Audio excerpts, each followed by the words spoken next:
1996, 1996-97, that winter.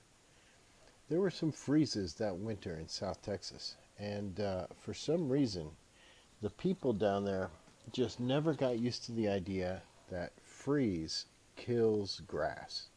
And it's a really bad time to burn trash because it seems to them that the weather's cold and it's a good time to burn trash.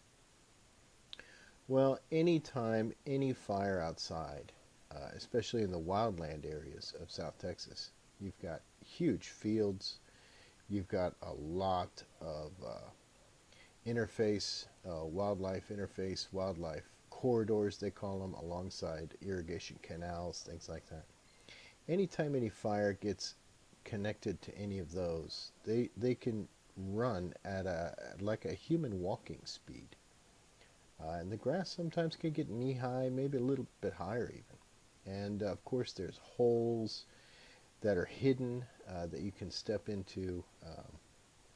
There's all kinds of difficulties. You've got barbed wire fences, sometimes barbed wire fences that have been forgotten about and neglected because of property changes. The water district that controls the irrigation canals sometimes doesn't maintain a lot of those old fences, and so the grass will actually overgrow a halfway collapsed fence, and you'll find your legs getting tangled in barbed wire. We didn't have a 4x4 brush truck back then in the 1990s. Well, we did, but not at this time. So we carried what we called a puñetera, which is kind of a bad word in Spanish. It's an Indian pack was the name of it, the brand name, and it's a metal backpack with a little hand pump, and it carries maybe 4 gallons of water, and it's pretty heavy, especially after you carry it for a while. And if you have two people with those things working together along a fire line, you can put out a pretty good sized fire. You can stop it. But one person by themselves really isn't going to do much. It's frustrating. So we'd end up using a lot of forestry hose and hundreds of feet of it. And sometimes you just have to wait for the fire to catch up to you before you could really get it. So I learned a lot that year about wildland fires, and that was the year, I think, if I recall right, that we had the Arsonist running around in South Texas. He really drove us crazy all through Cameron County. So there was La Feria Fire District, Harlingen Fire District, San Benito Fire District, and even part of Brownsville that really got affected by this guy. And he didn't destroy millions of dollars worth of damage. He didn't destroy homes. He didn't kill anybody. I don't think even any vehicles were destroyed. But he just liked to light up wildland fires and watch all the fire trucks arrive and put it out. So it really caused us a lot of trouble. One time the fire got inside a wildlife corridor, and we're not supposed to enter that area because it's federal jurisdiction.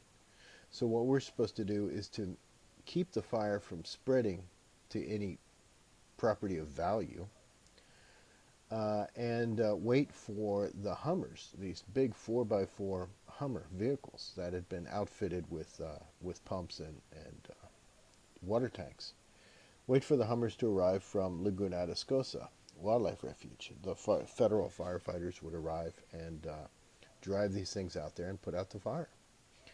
Well, we just couldn't do that. So we would illegally cross the fence and just put out the fire. And they never got upset about it because, of course, the fire, represents an imminent danger to property and livestock and so forth. Plus the pollution. The pollutants are really why the people call the fire department in the first place, because it really affects a lot of people. And especially in that area, there's a lot of poverty. A lot of people don't have air conditioning. A lot of people don't have electricity, believe it or not. So we would just put the fire out ourselves. That was the year that I really learned the value of teamwork. And there was me, and Cruz was the driver, and Obi Cortez. God rest his soul. He's passed away many years now. He was a good guy. We would arrive at these huge wildland fires, and we'd be by ourselves. We had an FMC fire truck at the time that had a 1,000-gallon water tank. That was beautiful. We could really make that truck last, especially with forestry hose. So he would just tap his cigarette on his pack and light it. And I, of course, would be going nuts, ready to do whatever he wanted, And he would just light his cigarette, take a couple of puffs, and he'd tell me, just slow down, Joe, slow down, let me think. And then after a couple of puffs, he'd be watching the fire, seeing how it spread, where the head of the fire was, which way the wind was blowing, which way the fire's moving fast. The fire will move very, very slowly against the wind, but it can move at a walking speed with the wind. And he'd take a couple of puffs from his cigarette, throw it to the ground, crush it out, and tell me, okay, Joe, here's what we're going to do. And then we'd go do it. He and I would go out there and fight the fire, and Cruz would be on the fire truck. Cruz was an old Marine, good guy. Then one of us, usually him, he was a smoker and he was old, he'd get worn out first. He'd go back to the truck, and he'd just sit at the truck, drink some water, have a cigarette, relax, rest up, and Cruz would come out.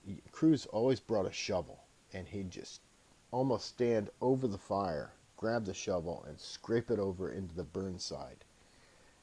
Stab the shovel down ahead of the fire, and then scrape it back. Stab it down, scrape it back. And he had this technique down, and it really worked well. The only problem was he had to stand on the fire side in order to really do that. So he really put him into a lot of heat and smoke. But if I was working with him, I could kind of cover him, and he could really just make that a dead fire line. So once I would hit the fire with the water, he would follow up with the shovel, and we never had to worry about any rekindle behind us. And we could just go and go and go. Go back to the truck, get another 100 feet of forestry hose, and let's keep going. Or take a break and wait for the fire to swoop back around to where we were. Try and cut it off at an irrigation canal or a roadway or something. Drive around. So I really learned a lot about wildland fire. I learned a lot about teamwork. Once I would get worn out, then I'd go back to the truck, and Obi would come out. Oberlin Cortez would come out with Cruz. And then Cruz would be next, would come back, and then I'd go back out. And the three of us could rotate like that. And we could make that 1,000 gallons last an hour. And then, of course, Obi and I would stay by at the fire scene, and Rick would go and fill up and come back. And that's the way it was a lot of the time. We were on our own. Well, one time we had to be at a class. I don't remember if we were getting the truck worked on, but we were not in our district, and there was a fire. And so the neighboring district, Engine 7, covered the fire. And those guys got really worn out. They also had a fire district that covered a lot of wildland fire area, a lot of the county, rural areas, farmland, wildland. But the arsonist wasn't active in that area, so they really didn't have a lot of these fires. So they got worn out pretty quick, and they were headed for water, and they left the fire scene just smoldering, small, flames.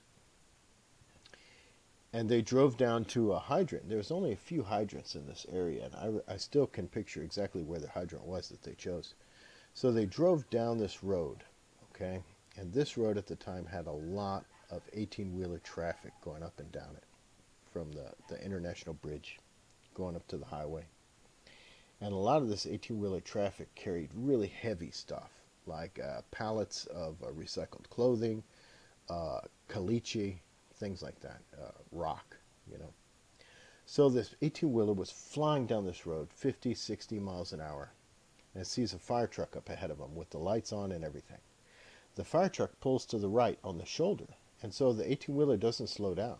He keeps going. He thinks they're pulling over for him. Well, all of a sudden, the fire truck just starts to turn directly across the highway, directly in front of the 18-wheeler.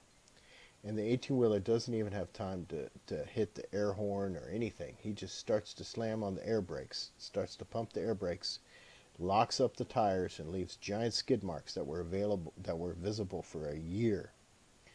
Well, inside that truck, inside engine 7, the driver just got worn out, and he turned to the right on the right shoulder in order to take a U-turn to come back and catch the hydrant that's on the left side of the road. He didn't look and see the truck, or if he did, he misjudged the speed. And he started to turn in front of the truck, and one of the firefighters happened to see what was about to happen, and he started to shout and then scream, "Stop, stop." So Adrian pushed on the brakes and stopped, like, what is going on? And that 18-wheeler, boom, shaved off the front bumper of the fire truck. If Adrian had not put on the brakes at that moment, and if that firefighter had hesitated a little bit before saying stop, that 18-wheeler would have T-boned, just perfect, impact with that cab, and killed all 4 firefighters inside instantly. So we heard that on the radio. They called it in that they'd been in an accident. The code at the time was 10100. We've had a 10100. And so we were on our way back to the fire scene to help them. And so we just flew past the fire scene. Code 3, lights and sirens. Went direct to their location. And I still remember the lieutenant at that time was walking. His face was white as a sheet of paper. Well, the reason why I wanted to relate all this about that arsonist is that one arsonist, okay, just for the sheer joy of seeing the fire trucks working, was lighting these fires. He eventually got caught. I think the Feria fire marshal caught him. He eventually was caught. And you're not going to find all kinds of articles online about it. You're not going to find any kind of network news broadcasts about it, okay? He didn't kill anybody. Almost did. But I don't think that would have been attributed to him. I don't think he would have been charged for that. But he would have been responsible for those deaths. But that's the kind of chaos that one guy can cause. And I just want to get you to think that in these recent fires in California, they've been arresting, I don't know how many. I saw 7 different arrests. There's a lot more. There's a lot more.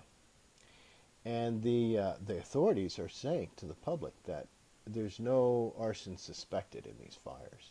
And I have to tell you that that's an old police trick right there. Of course they're going to say that because they want the arsonist to continue. They don't want the arsonist to stop and then do something later. They're close to catching him. Arsonists have a sickness, kind of like bank robbers, that they have to do it. They have to do it. I had a state police officer tell me one time, if a bank robber robbed a bank one time and just stopped, there's a good chance he'd probably get away with it. But they can't do that. They just can't do it because they think about all that money sitting there. And they have to do it. They got away with it before. They can do it again. And then they do it again and again and they get caught. And it's the same with arsonists. Well, here's a little checklist you can do. Okay, if ever you're suspicious of fires and the authorities are saying that for sure there's no arsonist and the fire's still burning. Okay, 1, they're never going to say that because they're always going to tell you it's under investigation, it's under investigation, it's under investigation, until they determine a real cause to the fire. And to a humongous wildfire like that, you're going to have multiple origins. Okay, you're going to have multiple origins converging in this giant fire. Or else it's going to be isolated by intersections of highways. The fire department's easily going to be able to cut it off there. And forestry department. So whenever it's a giant fire that jumps over highways like that, it probably has multiple origins, which points to arson. Another thing you can look at is, does it cut off at state boundaries or national boundaries?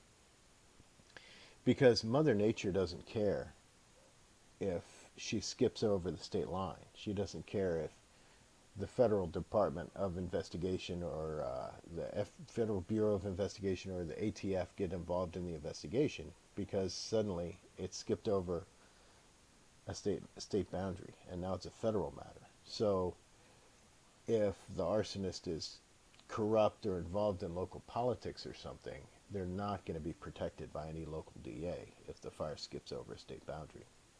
That's an easy way to see if it's artificially lit fire. If it stops at national boundaries, of course, that's a suspicion right there. Does it continue into Mexico and Canada? If it does, then it clearly is a natural fire. Uh, uh, there's just so much chaos, so much chaos I've experienced that one arsonist can do. That if you have 7 or 10 being arrested in a short period of time in a small area, and suddenly you have a huge conflagration like they're experiencing, it really should give you pause. And the reason why authorities are saying that for sure there's no arson suspected and a fire that's still going, that should clue you right there that there is arson suspected, and they're trying to catch the arsonists at work. That's why they want them to feel comfortable. They want them to feel that irresistible urge to go out there and contribute, to put their fingerprint on this beautiful, beautiful canvas, their little splash of art. So that's what's going on, okay? Don't think when you hear authorities say that for sure there's no arson involved. If the fire's still going, that means there's probably arson involved. And that's why. That's why. Well, I hope you enjoyed that. I really miss the simplicity of the 1990s. I feel sorry for those firefighters. Take care. Be kind to firefighters and police. Have a good day.